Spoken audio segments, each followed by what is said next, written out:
Mga totoong balita tungkol sa kampanya ni Duterte Cayetano na hindi pinapalabas sa mga TV network. Ito ang Daily Campaign. Ako po si Bong Aportadera, Rody Duterte, Allen Peter Cayetano supporter. Sa pamamagitan ng munting kakayahan, ginagawa namin ang mga balitang ayaw ilabas ng mainstream media ukol sa tambalang Dukay. At narito ang ilang nagaganap sa kanilang paglilibot sa bansa. Nakakabahala nga ito. Sinabi na namin na hindi nakakatulong sa political maturity ng Filipino electorate ang ginagawang mga black propaganda.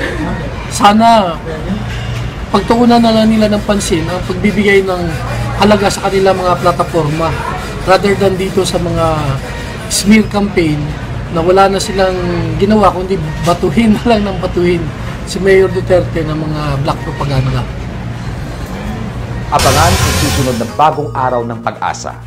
Ako po si Bong Aportadera, volunteer ng tambalang Duterte Cayetano para sa Daily Campaign. The Daily Campaign is a Duterte Cayetano online newscast run by volunteers.